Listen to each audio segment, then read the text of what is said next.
بسم اللہ الرحمن الرحیم۔ ددیال کی طرف سے اچھے گھرانے میں پیدا ہوئی، لیکن ننیال بہت گیا گزرا تھا۔ یہ بے جوڑ شادی تھی، خدا غارت کرے عشق کے جنون کو۔ اسی کا نتیجہ تھی والد صاحب 18 برس کی عمر میں چند اوباش دوستوں کے ہتھے چڑھ گئے۔ یوں وہ گاہے گاہے رقص و سرور کی محفلوں میں اپنے ذوق کو تسکین کو جانے لگے، جہاں ایک مغنیہ جہاں آرا بیگم سے شناسائی ہو گئی۔ جہاں آرا بہت اچھا گاتی تھی، والد صاحب کو ایسی بھائی کہ اسے منہ مانگے دام خرید کر شادی کر لی۔ یہ میرے والد کی دوسری بیوی بنی اور ہم انہی کے بدن سے پیدا ہوئے۔ بے شک ماضی میں وہ جو بھی تھیں، ہماری تو والدہ تھی اور ہمارے لیے قابل احترام۔ والد صاحب نے ان کی خاطر اپنی پہلی خاندانی بیوی کو نظر انداز کر دیا۔ اب گھر پر میری ماں کا حکم چلتا تھا، جو بہت منہ چڑھی تھی، جبکہ ہماری بڑی امی شریف النفس خاندانی بیوی تھیں، اور ان میں وہ اوصاف تھے جو ایک اعلیٰ خاندان کی شریف زادی میں ہوتے ہیں۔ وہ کبھی ہمیشہ دھیمی رفتار سے چلتی اور بھڑکیلے شوخ رنگوں کے لباس زیب تن نہیں کرتی تھیں۔ سیدھا سادھا لباس پہنتی، جس میں وہ بہت شاندار اور گریسفل دکھائی دیتی تھیں۔ میں نے کبھی ان کو آپے سے باہر ہوتے نہیں دیکھا تھا، جبکہ ہماری ماں اوچھے ہتھ کنڈے استعمال کرتی۔ ان کی ہر حرکت سے یہ حقیقت جھلکتی تھی کہ وہ نیچ طبیعت کی ہیں۔ پہلے ہم کو پتہ نہ چلا، ہم بچے تھے، اپنی ماں سے محبت تھی، لیکن دوسرے لوگ اس بات کو ضرور محسوس کرتے تھے کہ یہ عزت و وقار کے معنی نہیں سمجھتی۔ روپیہ پیسہ ہی ان کے نزدیک سب کچھ ہے۔ پہلی بیوی سے والد صاحب کی 5 بیٹیاں اور 3 بیٹے تھے، جبکہ ہماری امی سے 3 بیٹیاں اور 1 بیٹا تھا۔ میں ان کی بڑی بیٹی تھی۔ ابو نے دونوں بیویوں کو اکٹھا رکھا اور ہم سب بچے بھی ساتھ ہی پرورش پانے لگے۔ والد سبھی کو پیار کرتے تھے، یہی وجہ تھی کہ سارے بہن بھائی آپس میں گھل مل کر رہتے تھے۔ پھر بڑی ماں نے اتنی محبت دی کہ احساس ہی نہ ہونے دیا کہ ہم آپس میں سوتیلے ہیں۔ ہمارا گھر خوشیوں بھرا تھا، مل جل کر رہنے کا اور ہی مزہ تھا۔ جلد ہی خوشیوں کو کسی کی نظر لگ گئی۔ اچانک والد صاحب کا انتقال ہو گیا، گھر کا حسن ماند پڑ گیا، اور جو اتحاد و اتفاق آپس میں تھا اس میں دراڑیں پڑنے لگیں۔ اماں تو چاہتی تھیں کہ گھر میں پہلے جیسا سکون اور محبت کا راج رہے، مگر میری سگی ماں نے ہمارے باپ کے ڈر سے اپنی فطرت دبا رکھی تھی، جو اب ابھر کر سامنے آنے لگی۔ والد صاحب کی زندگی میں جائیداد کی مختار کار امی تھیں۔ دکان اور مکانات کا کرایہ، زمین کی پیداوار، سبھی کچھ وہ وصول کرتی تھیں۔ کبھی بڑی ماں ان معاملات میں نہ بولتی اور نہ ہی کچھ کہتی۔ ان کا کام بس گھر سنبھالنا اور ہم بچوں سے پیار کرنا تھا۔ اتنی اچھی سوتن ملی تھی، چاہیے تو یہ تھا کہ امی ان کی قدر کرتی، لیکن وہ نے لگیں، بہانے سے ان کے بچوں سے جھگڑنے لگیں۔ کوئی سوچ بھی نہ سکتا تھا کہ شوہر کے مرتے ہی یہ اتنی بدل جائیں گی۔ والد صاحب ان کے اس قدر چاو چونچلے کرتے تھے، انہیں بھی چاہیے تھا کہ اپنے خامد کی پہلی اولاد کا خیال کرتی، لیکن ایسا نہ ہو سکا۔ خامد کے مرتے ہی انہوں نے پنجے نکال لیے۔ بڑی اماں صلح جو تھیں، شریف اور صابر، یہ جو برا بھلا کہتی وہ جواب نہ دیتی، چپ رہتی۔ چونکہ ایک ہی گھر تھا، سبھی نے ساتھ رہنا تھا۔ بڑی اماں تو برداشت کر رہی تھیں، ہم بچوں سے یہ بے سکونی برداشت نہ ہو پا رہی تھی۔ بات پر جھگڑنا، بات کا بتنگڑ بنا کر سوتیلی اولاد کو ذلیل کرنا، دھمکانا کہ تم سب بہن بھائیوں کو قتل کرا دوں گی۔ امی کے نام نہاد بھائی چونکہ بدماش قسم کے تھے، ان کو ان بدماش لوگوں کا بڑا سہارا تھا۔ وقت کٹ رہا تھا، مگر بڑی مشکل سے، کیونکہ میری ماں کا جھگڑنا معمول تھا۔ میں 10ویں کی طالبہ تھی اور امتحان دینے کے لیے پرسکون ماحول بہت ضروری تھا۔ گرچہ 9ویں میں اچھی پوزیشن لی تھی، مگر اب میٹرک میں پاس ہونا مشکل نظر آ رہا تھا۔ سونیا بڑی امی کی سب سے چھوٹی بیٹی تھی۔ ہم بہنوں کا آپس میں بہت پیار تھا۔ اس پیار سے بھی میری سگی ماں جلتی تھی اور بات پر اس کو بلا سبب ڈانٹتی رہتی، ذلیل کرتی، تاکہ میں اس سے دور ہو جاؤں اور وہ بھی مجھ سے پیار کرنا چھوڑ دے۔ پیار تو پیار ہوتا ہے، پیار پر کس کا اختیار؟ میری ماں کی ہر دم اہانت سے سونیا مجھ سے دور نہ ہوئی، تاہم احساس کمتری کا شکار ضرور ہو گئی۔ وہ اب مجھ سے چھپ کر بات کرنے کی کوشش کرتی، تب مجھے دکھ ہوتا اور اس کی آنکھوں میں آنسو بھر آتے۔ بے شک ہماری ماں الگ تھی، باپ تو ایک تھا نا۔ والد نے ہمیں ساتھ رہ کر ہی پیار کرنا سکھایا تھا۔ اپنی ماں کے اس غلط رویے کی وجہ سے مجھ کو ان سے نفرت ہو گئی۔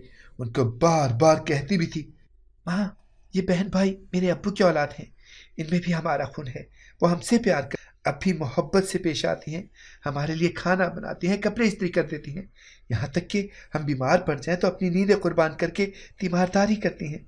آپ ان کی کم از کم یہ خوبیاں تو دیکھیں، اس گھر پر جتنا ہمارا حق ہے ان کا بھی ہے۔ جب سب کچھ مشترکہ ہے تو پھر پیار بھی مشترکہ ہونا چاہیے۔ میری امی کسی بات کو سنتی اور نہ سمجھتی، ڈانٹ کر چپ کرا دیتی۔ میری الجھن کو سبھی محسوس کرتے تھے کہ سارے بہن بھائی امی کے اس رویے سے الجھن کا شکار تھے۔ گویا ہمارا سارا گھرانہ میری ماں کی بد فطرتی کے باعث ٹینشن کا شکار تھا۔ صد شکر کہ ہمارا آپس میں خوب اتفاق تھا۔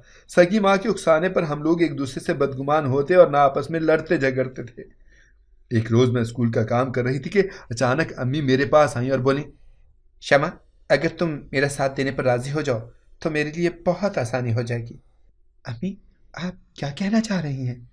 میں کہنا چاہ رہی ہوں کہ ہم عدالت کے ذریعے اپنی جائیداد لے کر کسی اور جگہ چلے جاتے ہیں۔ مطلب یہ کہ تم لوگ سوتیلی ماں اور سوتیلے بہن بھائیوں سے اب علیحدہ ہو جاؤ تو بہتر ہے۔ امی کی بات سن کر مجھے دھچکا لگا۔ آخر انہوں نے دل کی بات کہہ ہی دی۔ تمہاری بڑی ماں کے پاس نکاح نامہ نہیں ہے، وہ میں نے تمہارے والد کے کاغذات سے چرا لیا ہے۔ ہم کہہ دیں گے کہ تمہارے ابو کی یہ بیوی نہیں ہے۔ ماں، آپ کیسی باتیں کر رہی ہیں؟ نکاح نامہ رجسٹرڈ ہوگا، ان کے وکیل وہاں سے نکلوا لیں گے۔ خدا را ایسی باتیں مت سوچا کریں، ان کے 8 بچے ہیں، کیا وہ سب کے سب بغیر نکاح کے دنیا میں آگے تھے؟ آپ ابو کی جائیداد سے ان لوگوں کو محروم نہیں کر سکتی، چاہے جو کر لیں، اور ان معاملات میں ہرگز آپ کا ساتھ نہیں دے سکتی۔ اگر آپ اپنے حصے کی جائیداد لے کر علیحدہ ہونا چاہتی ہیں تو بے شک ہو جائیں، اپنے بھائیوں کے پاس جا کر رہیں، مگر ہم سب بہن بھائی اکٹھے اپنی بڑی ماں کے پاس اپنے والد صاحب کے گھر میں ہی رہیں گے۔ جب والدہ نے میرے تیور سخت دیکھے تو فوراً نرم پڑ گئیں، بولیں، ارے شمع، میں تو مذاق کر رہی تھی اور تم نے سچ سمجھ لیا۔ بھلا میں نے یہ کب کہا کہ تم لوگ باپ کا گھر چھوڑ کر کہیں اور رہو؟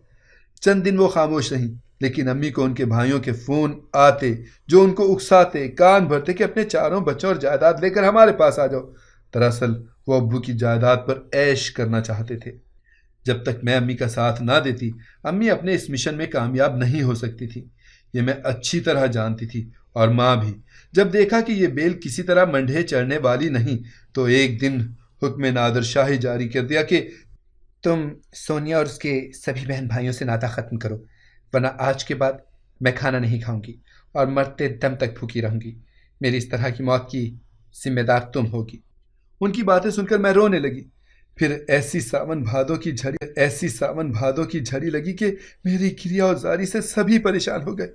تبھی سونیا نے کہا، شمع، اتنا دکھ نہ کرو، جہاں آپ کی امی کی مرضی ہے وہاں چلی جاؤ، ہم آپ کو مجبور نہیں کریں گے۔ آخر وہ آپ کی امی ہیں، جہاں انہیں آپ کا مستقبل اچھا لگے گا وہاں لے جانا چاہتی ہوں گی۔ میں اتنی نہ سمجھنا تھی کہ ماں کی چال کو نہ سمجھتی۔ مجھ کو سب پتا تھا کہ امی کس خاندان کی ہیں اور ان کے رشتہ دار کس قماش کے ہیں اور کیسی زندگی بسر کر رہے ہیں۔ میں ان کے خاندان سے بیزار تھی، اکثر سوچتی تھی کہ اے کاش میرے ابو نے اگر دوسری شادی کرنی ہی تھی تو کسی اچھے خاندان میں کی ہوتی۔ انہی دنوں میرے لیے رشتے آنے لگے، مگر میں نے انکار کر دیا کیونکہ میں ابھی کم سن تھی، مجھ سے بڑی اور بہنیں موجود تھیں۔ امی میرے رونے دھونے کی وجہ سے ڈر کر چپ تھی۔ انہوں نے سوچا کہ بیٹے کی شادی کر دوں تاکہ بہو کو ہم خیال بنا کر اپنا مشن پایا تکمیل تک پہنچاؤں۔ بھائی کی شادی، خوشیاں جن کو دیکھنے کے لیے ہماری آنکھیں ترس گئی تھیں۔ بھابھی پڑھی لکھی تھی، انہوں نے BSc کیا ہوا تھا اور اچھے خاندان سے تھی۔ شروع میں تو امی خاموش رہیں، لیکن 3 ماہ بعد انہوں نے چاہا کہ بہو سے سوتن کی بے عزتی کروائیں۔ بڑی امی بہت سمجھدار تھیں، ایسا موقع ہی نہیں دیا۔ تب میری ماں نے بہو کو علیحدگی کا سبق سکھایا۔ بھابھی نے ان کو سمجھانا چاہا، جب سب پیار سے رہتے ہیں، آپ کیوں اس خوشیوں بھری جنت میں نفاق ڈالنا چاہتی ہیں؟ مجھے اکیلے رہنے کی عادت نہیں ہے، بھرے پورے گھر سے آئی ہوں، ساتھ رہیں گے۔ بس اتنی سی بات تھی۔ امی نے بابیلا مچا دیا کہ میری یہ بہو بہت بد زبان ہے، اس کو طلاق دو، یہ ہمارے گھر میں رہنے کے لائق نہیں۔ پہلی بار میرے سارے بھائیوں نے امی کی شدید مخالفت کی اور فیصلہ سنایا کہ اگر آپ جاتی ہیں تو جائیں، ہم الگ نہیں ہوں گے۔ اس مسئلے کا حل اتفاق رائے سے یہ نکالا کہ امی کا جو حق اور حصہ ابو کی جائیداد میں سے بنتا ہے وہ ان کو دے دیا، اور کہا کہ اب آپ بے شک جانا چاہتی ہیں چلی جائیں، کیونکہ ہم لوگوں کو روز روز کی اس بک بک سے نجات چاہیے۔ میں تو پھر بھی امی کے لیے اداس تھی اور رو رہی تھی، لیکن میرے دونوں بہن بھائی ان کو بھائیوں کے پاس پہنچانے پر مصر تھے کہ جب تک یہ اپنے بھائیوں کے سلوک کا مزہ نہیں چکھیں گی ان کی سمجھ میں کچھ نہیں آئے گا۔ امی اپنا حصہ لے کر چلی گئیں۔ ان کے جانے سے جھگڑے ختم ہو گئے اور سکون ہو گیا۔ اب وہ اپنے بیٹوں سے بات نہ کرتی، لیکن کبھی کبھی مجھ کو فون کرتی تھیں اور کہتی تھیں، تیرے بھائیوں نے میرے ساتھ اچھا نہیں کیا، میرے دل میں آگ سی لگی ہوئی ہے، جی چاہتا ہے کہ تیرے باپ کی ساری اولاد کو جلا کر بھسم کر دوں، اے کاش ایسا کرنا میرے اختیار میں ہوتا۔ میں سمجھاتی، اماں یوں نہیں سوچتے، ہر انسان کی دنیا میں اپنی قسمت ہوتی ہے، جس کے نصیب میں جو ہوتا ہے وہ اس کو ضرور ملتا ہے۔ آپ والد صاحب کی تمام جائیداد اور اثاثے کو اکیلی ہڑپ کرنے کے منصوبے باندھنا چھوڑ دیں۔ والدہ کو ہمارے ہاں سے گئے ہوئے 2 سال ہو چکے تھے۔ اس عرصے میں وہ ہم سے ملنے آئیں اور نہ ہم گئے۔ انہی دنوں سونیا کی شادی کی تیاریاں شروع ہو گئیں، کیونکہ اس کے لیے ایک اچھا رشتہ آ گیا تھا۔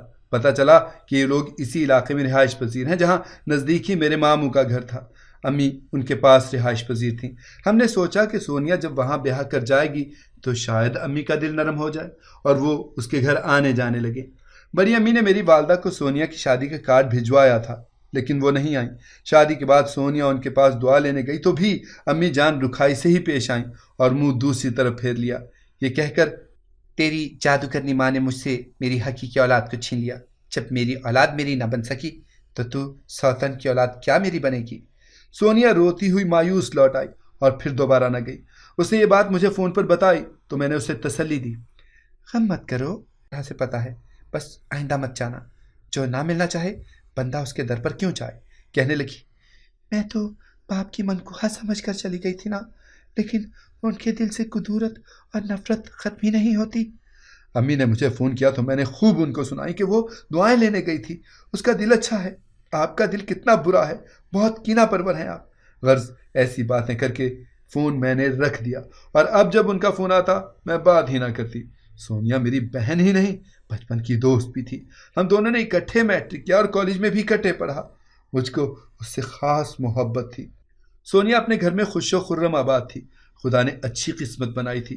شوہر نہ صرف پیار کرنے والا بلکہ شادی کے 1 سال بعد اللہ تعالیٰ نے اس کو ایک بیٹے سے بھی نواز دیا۔ 2 سال بعد ایک اور بیٹا ہوا، پھر بیٹی ہوئی۔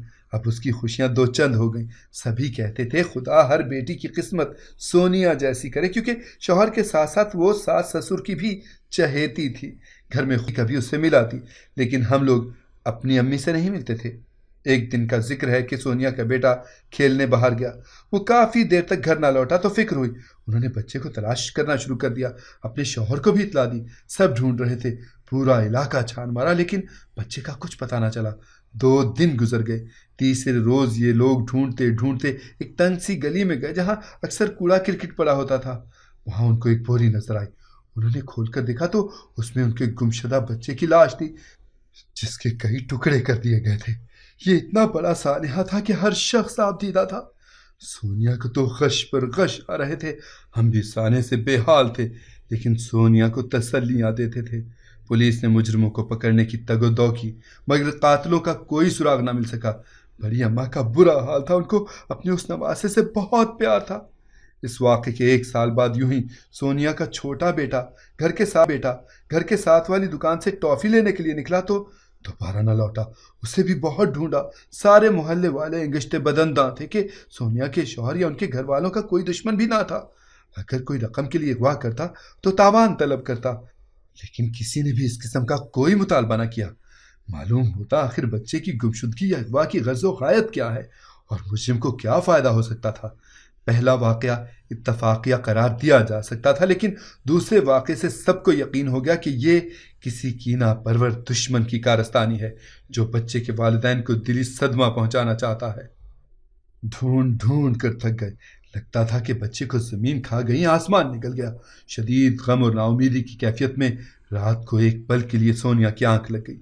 خواب میں کیا دیکھتی ہے کہ ایک گھر کے اندر جامن کا درخت ہے اور ذہن میں چارپائی پڑی ہے جس کے گرد اس کا 13 سالہ بیٹا گھوم رہا ہے اور اس کے پیچھے چھوٹی امی کا بھائی لگا ہوا ہے، جبکہ چھوٹی امی سامنے کھڑی یہ منظر دیکھ رہی ہے۔ اس خواب نے اس کو چونکا دیا۔ ابھی وہ اس کا ذکر کسی سے کر نہ پائی تھی کہ اگلی رات پھر یہ خواب دیکھا تو اس نے اپنے شوہر سے ذکر کیا کہ میں نے دوبارہ وہی خواب دیکھا ہے۔ تبھی انہوں نے اس دکان والے سے پوچھا کہ کیا اس حلیے کا آدمی 2-3 روز پہلے تمہاری دکان پر آیا تھا؟ تو اس نے کہا کہ ہاں آیا تھا، لیکن میں نے کوئی خاص دھیان نہیں دیا۔ تبھی میرا بھائی ماموں کے گھر گیا، وہاں تالا لگا ہوا تھا اور امی دوسرے ماموں کے گھر گئی ہوئی تھی۔ بھائی وہاں گیا اور امی کو کہا کہ گھر کی چابی دیں، مجھے درخت سے جامن کے کچھ پتے لینے ہیں، حکیم صاحب سے دوا تیار کروانی ہے۔ وہ بولی چابی میرے پاس نہیں ہے، تمہارے چھوٹے ماموں کے پاس ہے۔ لیکن یہ کہتے ہوئے ان کا رنگ اڑ گیا تھا۔ بھائی نے آ کر سونیا کے خامد کو کہا ہم دیوار پھلانگ کر اندر جاتے ہیں، ماں چابی کا سن کر بہت پریشان ہو گئی تھی، مجھے دال میں کچھ کالا لگتا ہے۔ تبھی منیر بھائی اور قیصر نے دیوار پھلانگی۔ یہ لوگ جب غسل خانے میں گئے تو وہاں ایک بڑا سا ٹب الٹا رکھا تھا، اس کو سیدھا کیا تو ننھے رابیل کی لاش ٹکڑوں کی صورت میں بوری میں بند رکھی ہوئی تھی۔ اف میرے خدایا، یہ منظر ناقابل فراموش تھا۔ ایک بار پھر سونیا اپنا سر دیواروں سے ٹکرا رہی تھی، خش کھا کھا کر گر جاتی۔ اس کو نہیں خبر کہ کب اور کیسے اس ننھے فرشتے کا جنازہ اٹھا اور کب اس کی تدفین ہوئی۔ بڑی امی تو سکتے میں ہی آ گئی تھی۔ اس واقعے کے بعد بہت عرصے تک وہ نارمل نہ ہو سکی۔ پولیس نے کسی نہ کسی طرح ماموں کا پتہ چلا لیا اور ان کو گرفتار کر لیا۔ پھر میری امی کو بھی گرفتار کر لیا گیا۔ ماموں کو سزائے موت اور امی کو 7 برس قید ہو گئی۔ ہم تو پہلے ہی امی کو ان کی بری فطرت کی وجہ سے چھوڑ چکے تھے۔ اس واقعے کے بعد تو وہ ہمارے لیے جیتے جی مر گئیں۔ کسی اولاد نے کوئی ناتا نہ رکھا۔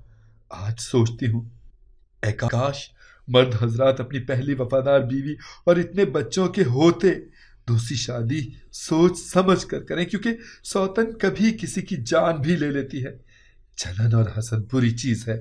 مردوں کو بغیر معقول وجہ کے دوسری شادی محض اپنے شوق کی خاطر نہیں کرنی چاہیے کہ اس طرح کبھی کبھی بڑی۔ اگر آپ کو ہماری کہانی پسند آئی ہے تو اسے لائک کریں، شیئر کریں اور ہمارے چینل کو سبسکرائب کریں۔